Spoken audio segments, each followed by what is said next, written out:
రకరకాల కోరికలతో కూరుకుపోయి ఈ కోరికలు తీర్చుకోవడానికి దేవతలను ఆశ్రయించడం, దాన్నే భక్తి అనుకుంటున్నాం.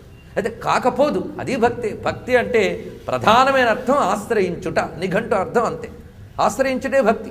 కనుక నువ్వు కోసం ఆశ్రయిస్తే అది కూడా భక్తే. దాన్ని సకామ భక్తి అన్నాం, అంతే తేడా. కానీ అది భక్తే. అయితే దోషమా అంటే దోషం కాదు. ఎందుకంటే కోరిక కోసమైనా ఆశ్రయించేవు గొప్పదాన్ని. నీ కోరిక దోషం అవ్వచ్చు, కానీ నువ్వు ఆశ్రయించినది గొప్ప వస్తువు కనుక దాన్ని నిందించడానికి లేదు. పైగా కోరిక ఉన్నప్పుడు భగవంతుని అడగడంలో దోషం లేదు. కొందరు అంటారు, నేను గుడికి వెళ్తానండి, ఏం కోరుకోనండి, కోరికలు వస్తున్నా నిగ్రహించేస్తానండి అని. కోరికంటూ ఉంటే ఆయన కోరుకోవడం మంచిది. ఎందుకంటే ఆయన కోరుకుంటే ఆ కోరిక తీరిందనుకో, ఆయన తీర్చాడని స్పృహ నీకుంటుంది. ఆయన తీర్చాడని స్పృహ నీకుంటే ఆ తీరిన కోరిక నేను పతనం చేయించకుండా ఒక ప్రసాద లక్షణంలా ఉండి నిన్ను పవిత్రుని చేస్తుంది. అప్పుడు క్రమంగా కోరికలే లేని స్థితికి చేరుకోగలవు నెమ్మదిగా. కనుక కోరికుంటే కోరుకోండి, తప్పేం లేదు. కానీ అదే నారదుడు అందించిన భక్తిని మాత్రం అనుకోవద్దు. ఇప్పుడు అదే ఎక్కడ భక్తి అనుకుంటామేమోనని, అది కాదురా నేను చెప్పదలుచుకున్న భక్తిని చెప్పడానికి నారదుడు భక్తి సూత్రాలు రాయాల్సి వచ్చింది. లేకపోతే భక్తికి సూత్రం ఎందుకు, ఉపన్యాసం ఎందుకు? ఎక్కడ పెడితే అక్కడ కనిపిస్తూనే ఉంటుంది భక్తి. ఇక్కడ అష్టలక్ష్మి టెంపుల్ మొదలుకొని అక్కడ తిరుమల కొండ వరకు భక్తులే భక్తులు, తండోపు తండాలు. ఈరోజు 10 లక్షలు, రేపు 25 లక్షలు, ఎప్పుడో 1 కోటి వచ్చేట. ఇవా రికార్డు. నారదుడి దృష్టిలో అది భక్తి కాదు, భాగవతం దృష్టిలో అది భక్తి కాదు, వ్యాసుడి దృష్టిలో అది భక్తి కాదు. మరి వాళ్ళ దృష్టిలో ఏది భక్తో తెలుసుకుంటే ఆ భక్తి మనకు తెచ్చుకునే ప్రయత్నం చేయడానికి పనికొచ్చే ఒక గ్రంథం కావాలి. ఆ గ్రంథం పేరు నారద భక్తి సూత్రాలు. ఇప్పుడు మహర్షులు గ్రంథాలు ఎందుకు ఇస్తారంటే, గ్రంథాలు రాయడానికి 2 ప్రయోజనాలు ఉంటాయి. ఒకటి, ఈ జగతికి గొప్ప విజ్ఞానాన్ని ఇద్దాం, ఈ విజ్ఞానం నాకు పరమాత్మ అందించాడు, ఈ విజ్ఞానం ద్వారా నేను ధరించాను, అలాగే వీళ్ళు కూడా ధరించాలి. స్వయం తీర్థాపరాంతారయతి, నేను ఎలా తరించానో వాళ్ళు తరించాలనే ఉద్దేశంతో తాను అనుభవించినటువంటి గొప్ప విషయాన్ని ఇచ్చే గ్రంథములు ఉంటాయి. దీనిని ఉత్తమ గ్రంథములు అని అంటారు. ఈ సూత్ర గ్రంథములన్నీ ఉత్తమ శ్రేణి గ్రంథములు. ఎందుకంటే మహర్షులు వాళ్ళకేం అక్కర్లే. మహర్షులు అంటేనే లోకోపకారం కోసం తమ విజ్ఞానాన్ని అందించేవారు మహర్షులు. వీళ్ళు లోకోపకారం చేస్తారు కనుక వాళ్ళకి విజ్ఞానం ఇస్తాడు భగవంతుడు. అందుకు భగవంతుడు ఇచ్చిన విజ్ఞానాన్ని లోకోపకారం కోసం అందించే వాళ్ళని మహర్షులు. అలాంటి వాళ్ళలో నారదుడు, వ్యాసుడు, ఇప్పుడు చెప్పుకున్న మహాత్ములందరూ అటువంటి వారు అనమాట. ఆ కారణం చేత ధారణ ధ్యాన అన్నప్పుడు ఆయన హృదయం భక్తే. ఎవరిది? పతంజలి యొక్క హృదయం భక్తే. అందుకే అభీష్ట ధ్యానాద్వా అని మరొక సూత్రంలో చెప్తాడు యోగ సూత్రములో. అభీష్టమును ధ్యానించుట. అభీష్టమును ధ్యానించుట అంటే వంకాయ కూర అభీష్టం కనుక వంకాయ కూరను ధ్యానిస్తామనా? అక్కడ కాదు. అభీష్టం అనగానే యోగసూత్రకారుడి యొక్క హృదయం వేదమే. ఇప్పుడు యోగసూత్రాలు రచించిన పతంజలికి కానీ, వేదాంత సూత్రములు అందించిన వ్యాసునికి కానీ, కర్మసూత్రములు అందించిన జైమినికి కానీ, భక్తి సూత్రాలు అందించిన నారదునికి కానీ ఆధారం వేదం. ఈ దేశంలో ఏది చెప్పినా ఆధారం వేదం అండి. చివరికి ధర్మశాస్త్ర, అర్థశాస్త్ర, కామశాస్త్రాలకు కూడా వేదమే ఆధారం. వేదోఖిల ధర్మమూలం. ఆ వేద ధర్మాన్ని మన జీవితంలోకి తేవడానికి ఈ సూత్ర గ్రంథములన్నీ ప్రయత్నించాయి. అందుకే అభీష్ట ధ్యానాద్వా అనే విషయం యోగ సూత్రముల్లో పతంజలి చెప్పాడు. దాని అర్థం అభీష్టమును ధ్యానించట. అభీష్టం అంటే ఏమిటో వేదం చెప్పింది. బ్రహ్మేష్టం శరణముపగమ్య, ఇష్టమైన బ్రహ్మమును శరణు వేడు. ఇష్టమైన బ్రహ్మమును శరణు వేడు. భక్తి కాకపోతే ఏంటండి? వేదాల్లో భక్తి గురించి చెప్పలేదు, ఇవి తర్వాత పుట్టేయి అన్నవాళ్ళు కూడా ఉన్నారు. అయితే వేదములు యందు భక్తి గురించి ఎన్ని ఉంటాయంటే, తవస్మాసం అని మంత్రం ఉంది. నీ వాడని నేను, నా వాడవు నువ్వు అని మంచి మంత్రం ఉంది వేదంలో. అలాగే భగవంతుడిని కీర్తించమని, స్తుతించమని, దానివల్లే బాగుపడతావని వేదమాత చెప్తోంది. స్తుహి శృతంగర్త సదం యువానం మృగన్న భీమముపహత్నుముగ్రం అని శివేన వచసాత్వా గిరిశాచ్ఛావధామసి అంటే అర్థం ఏంటి? ఆ పరమాత్మని కీర్తించు, ధన్యుడివో, దానివల్ల నువ్వు బాగుపడతావు, ప్రపంచం బాగుపడుతావు, నీ జన్మ చరితార్థం అవుతుంది అని చెప్పింది. అంతేకాదు, అర్చత ప్రార్చత ప్రియ మేధాసో అర్చత అని వేదమంత్రం ఉంది. అర్చించు, బాగా అర్చించు, ఓ మేధావులారా అర్చించండి అని వేదం చెప్పింది. కనుక అర్చన, ఇటువైపు ప్రార్థన, కీర్తన అనే భక్తి మార్గములన్నీ వేదము చెప్పినదే. దాన్ని విస్తృతీకరించి పురాణాలన్నీ అందించాయి. అందుకే వేదముల్లో లేనిదేదీ లేదు. కనుక భక్తి అనేది వైదిక మార్గము అని చెప్పడానికి మాట చెప్పుకున్నాం. కనుక బ్రహ్మేష్టం శరణముపగమ్య, ఇష్టమైన బ్రహ్మమును శరణు వేడి అన్నారు. ఇష్టము అంటే ప్రియమైన అని అర్థం అన్నమాట. ఇష్టమైన బ్రహ్మము. ఎందుకంటే నిజానికి బ్రహ్మమే మనకి ఇష్టం. మనం అనుకుంటాం ఈ వస్తువులు ఇష్టమని కాదు. వస్తువులు ఇష్టం కాదు. వస్తువులన్నీ ఇష్టం ఎవరికి? నీకు. వాడికి ఇష్టమైనవి ఇస్తే నాకు చాలా సంతోషం అండి అన్నావు అంటే నీకు లక్ష్యం చివరికి నాకు చాలా సంతోషంగా వచ్చాను. కనుక నువ్వు సుఖపడ్డమే నీకు ఇష్టం, అవతల వాడికి ఇష్టం అంటున్నా కానీ నువ్వే నీకు ఇష్టం అన్నిటికంటే. అయితే నువ్వే అంటే ఎవరు? ఏది ఉండడం వల్ల నువ్వు ఇష్టం అని అనగలుగుతున్నావో అదే నీకు ఇష్టం. అదేమిటి? ఆత్మచైతన్యమే. అది సర్వత్రా వ్యాపించున్నది. కనుక ఆత్మనస్తు కామాయ సర్వం ప్రియం భవతి అని ఉపనిషత్తు కూడా మనకు చెప్పింది. అక్కడ చెప్పిన ప్రియం, ఇక్కడ చెప్పిన ఇష్టం రెండూ ఒకటే. ఈ ఆత్మ అన్నిటి యందు సమం సర్వేషు భూతేషు తిష్టంతం పరమేశ్వరం వినశ్యత్ స్వవినశ్యంతం యపశ్యతి సపశ్యతి అని గీతాకారుడు తెలియజేశాడు కదా. అందుకు మనకి ఇక్కడ సమం సర్వేతి భూషేది, ఆ నేను అనబడే స్ఫురణ అందరిలో సమానంగా వ్యాపించిపోయి ఉంది.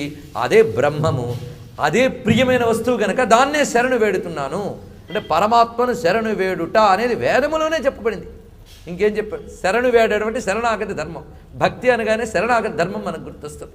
శరణాగతి ధర్మం లేనిది మోక్షం రాదురా నాయన అని వేదమే మనకి తెలియజేస్తున్నది. కనుక భక్తి లేనిది జ్ఞానము లేదు, మోక్షము లేదు. ఇక అటువై ఉపనిషత్తు కూడా చక్కగా శరణం గురించి చాలా చక్కగా చెప్పింది. కనుక శరణు ఘోష, శరణు అనేటువంటి మాట ఏదైతే ఉందో అది మనకి వేదమాత ప్రబోధించింది. యో బ్రహ్మాణం వేదధాతి పూర్వం యో హి వేదాహ ప్రహిణో హి తస్మై తగుం హిదేవమాత్మబుద్ధి ప్రకాశం ముముక్షుర్వై శరణమహం ప్రపద్యే అనే మాట మనకి ఉపనిషత్తుల్లో లభించే మంత్రం. ముముక్షుర్వై శరణమహం ప్రపద్యే. మోక్షకాంక్షినైన నేను ఆ సర్వవిద్యాధిదేవుడైన పరమాత్మని శరణ వేడుతున్నాను వేదమాత ఉపనిషత్ మంత్రముల యందు మనకు తెలియజేస్తున్నది. ఇలాగ శరణాగత ధర్మం అనేక వేద సూక్తముల్లో కనిపిస్తూ తాం పద్మినీమీం శరణమహం ప్రపద్యే దుర్గాం దేవీగుం శరణమహం ప్రపద్యే సుతర చితరసే నమః. ఎక్కడెక్కడ శరణం శరణం శరణం అని కనబడుతుంది. ప్రపద్యే ఇదే ప్రపత్తి మార్గం. కనుక ప్రపత్తి మార్గము, శరణ మార్గము అనబడే భక్తి విజ్ఞానం ఏదైతే ఉందో అది మనకు వైదికంగా ఉపనిషత్తుల్లోని వాటిలో చెప్పబడుతున్నది. ఇందులో భాగములైన స్తుతి స్తోత్రములు కూడా వేదముల యందు ఋగ్వేదాదులు మొదలుకొని పరమాత్మని అనేక విధాలుగా స్తోత్రాలు చేశాయి. అంతేకాదు కీర్తనలు, నమస్కారాలు, నామ సంకీర్తనలు అన్ని వేద విజ్ఞానంలో మనకు కనిపిస్తున్నాయి. అంతేకాదు నామం గురించి చెప్తూ యస్య నామ మహద్యశః ఇలాంటి విషయములు వేదముల యందు నామ విద్య గురించి ప్రస్తావించాయి. అక్కడ చెప్పబడ్డదాన్ని తీసుకునే వ్యాస మహర్షి విష్ణు సహస్రమని, లలితా సహస్రమని, శివసహస్రమని నామ విద్యను మనకి ఇచ్చారు. నామస్మరణాద్ అన్యోపాయం నహి పశ్యామో భవతరణే అని మనం తేలిగ్గా హాయిగా రామ కృష్ణ శివ నారాయణ అనుకుంటున్నామంటే ఆ వేదమాత యొక్క ఆ శక్తిని పట్టుకుని వ్యాసదేవుడు మనకి ఇచ్చినటువంటి గొప్ప మార్గం. కనుక భక్తి అనబడేటువంటిది శుద్ధమైనటువంటి వైదికమైనటువంటి మార్గము అని మనం ప్రస్తావించుకున్నాం. ఇటువంటి వైదికమైన మార్గాన్ని మహర్షి నారదుడు బలపరిచాడు. ఎందుకంటే భక్తి ఏదో కొత్తగా వచ్చినది కాదు, అనాది సిద్ధమైనది భక్తి విజ్ఞానం. అనాది విజ్ఞానం భగవంతుడిని చేరుకోవడానికి ఉపకరించేటువంటి ఈ 4 యోగములు అనాది విజ్ఞానములు పరమాత్మతో పాటే వచ్చే లోకంలోకి. అదే ఒక ఊరంటూ ఉంటే దానికి రోడ్లంటూ తయారైనట్టు పరమాత్మ అంటూ ఉన్నప్పుడే పరమాత్మను చేరుకునే మార్గాలన్నీ తయారు చేశాడు. అయితే పరమాత్మ అంటూ ఉన్నప్పుడే కాదు, సృష్టి అంటూ ఏర్పడినప్పుడే అని అర్థం చేసుకోవాలి. పరమాత్మ ఎప్పుడు ఉండేవాడే. చేరుకోవలసిన వాడిని సృష్టించే ముందే చేరుకోవలసిన మార్గాన్ని ఏర్పాటు చేసి ఉంచేశాడు. అదే సహయజ్ఞ ప్రజా సృష్ట్వా పురోవాచ ప్రజాపతి అని గీతార్థం మనం చెప్పుకోవచ్చు. ఆయన ఎప్పుడు ఉన్నవాడే, గమ్యం ఎప్పుడు ఉంది. కానీ చేరుకోవలసిన వాడు పుట్టాడే, వాడు పుట్టకముందే దీన్ని పుట్టించి ఉంచేశాడు భగవానుడు. కనుక అనాది అయినటువంటి ఈ వేద మార్గములున్నాయే అవి కర్మ జ్ఞాన భక్తి యోగ మార్గములుగా వ్యాప్తి చెంది మనకున్నాయి. ఈ అనాది అయినటువంటి విద్యని, ఈ భక్తి విద్యని మనకి అనుగ్రహించిన మహానుభావుడు నారదుడు అని చెప్తున్నాం. నారదుడు అంటే ఈయన్ని ప్రధాన గురువుగా చెప్తున్నా కానీ ప్రథమ గురువు మాత్రం కాదు. ఈయన ప్రధాన గురువు మాత్రమే, ప్రథమ గురువు కాదు. దీనికి విషయం నారదుడే చెప్పాడు. ఇక్కడ నారద భక్తి సూత్రాలను ముట్టుకుంటే భగవద్గీత తగులుతుంది, భాగవతం తగులుతుంది. కనుక భాగవత ధర్మం అంతా కూడా సూత్రప్రాయంగా ఒక పుస్తకంలో ఇవ్వాలి అని అంటే దాని పేరు నారద భక్తి సూత్రాలు. ఎందుకంటే భాగవతమే నారదుడు ఉపదేశించిన విద్య. భాగవతాన్ని గురువు నారదుడు, భక్తి సూత్ర రచనకర్త నారదుడు. కనుక ఇది నారద గ్రంథములు ఇవన్నీ కూడా. అందుకు ఆ మహానుభావుడు నారదుడు భాగవత ధర్మాన్ని మనలో బాగా నింపేయడానికి కథారూపంగా తత్వాన్ని, సృష్టిక్రమాన్ని తెలియజేస్తూ వ్యాసుడి చేత 18,000 శ్లోకాలతో ఒక అత్యద్భుతమైన గ్రంథాన్ని మనకి అందించేశాడు. 12 స్కంధములతో ద్వాదశాక్షరి మంత్ర సంకేతంగా అది మహాభాగవత గ్రంథం సిద్ధమైనది. అంతటి దాన్ని నువ్వు 84 సూత్రాల్లో 5 అధ్యాయాల్లో హాయిగా నిరంతరం మన్నం చేసుకొని సూత్ర రచన కూడా అందించాడు. అది రాయించాడు, ఇది రాశాడు. భాగవతం వ్రాయించాడు, సూత్రాలు రాశాడు. కనుక ఈ సూత్రాలతో అది అర్థమవుతుంది, దాంతో ఇది అర్థమవుతుంది. కనుక ఇది చెప్పేటప్పుడు అది వస్తుంది, అది చెప్పేటప్పుడు ఇది వస్తుంది. భక్తి మార్గంలో వెళ్ళేటప్పుడు ఈ మహానుభావుడు మనందరికీ గురువు, గురి రెండూ కూడా. నారదుడి గురించి మనకు చాలా చాలా అభిప్రాయాలు ఉన్నాయి. కలహాసనుండు అని పాపం మన ప్రబంధ కవులు వాళ్ళందరూ పెట్టేశారు పాపం. అయితే దీనితో పైగా నారదుడు చాలా గొప్ప పాత్ర అండి. మీరు పురాణాల్లో ఎక్కడ చూపించినా అందరి వాడు నారదుడు. దేవతలకి దానవులకి పడదు, కానీ ఈ నారదుడు వాళ్ళకి పడతాడు, వీళ్ళకి పడతాడు. అప్పుడే కూర్చొని రావణుడి దగ్గర కూర్చొని కబుర్లు చెప్తాడు. అప్పుడు వెంటనే ఇంద్రుడి దగ్గరికి వెళ్తాడు. వీడు ఇంద్రుడి నుంచి వచ్చాడని తెలిసి రావణుడు ఆదరిస్తాడు, వీడు రావణుడి నుంచి వచ్చాడని తెలిసి ఇంద్రుడు ఆదరిస్తాడు. అదేమిటో ఆయన అటు ఇటు కూడా భలే కలిసిపోతాడు, వాళ్ళకి వీళ్ళకి కూడా. ఎందుకంటే నిర్వైర సర్వభూతేషు ఎస్ సమామేతి పాండవ. ఆయనకి వీడు నావాడు, వాడు పైవాడని ఏం భావం లేదు. లోక కళ్యాణం ఆయన ఉద్దేశం. అంటే ఆ లోక కళ్యాణం ఎవరి ఉద్దేశం? పరమాత్మ ఉద్దేశం. ఆ పరమాత్మ ఉద్దేశాన్ని లోకంలో ప్రవర్తింపజేసే వాళ్ళని ఋషులు, దేవతలు అంటారు. అందులో ఋషుల్లో మళ్ళీ ఊరూరా, దేశదేశం, లోకం తిరిగి తిరిగి మరి పరమాత్మ యొక్క హృదయాన్ని చక్కగా నెరవేర్చేటువంటి మహానుభావుడు నారద మహర్షి. అందుకే పరమాత్మకి ఈయన ఒక పెద్ద అంబాసిడర్, మనకి పరమాత్మకి మధ్య ఒక పెద్ద దూత అండి. ఈయన వల్ల అన్నీ జరుగుతున్నాయి. ఆ కారణం చేతనే ఈ మహానుభావుడు పురాణాల్లో ప్రధాన పాత్ర.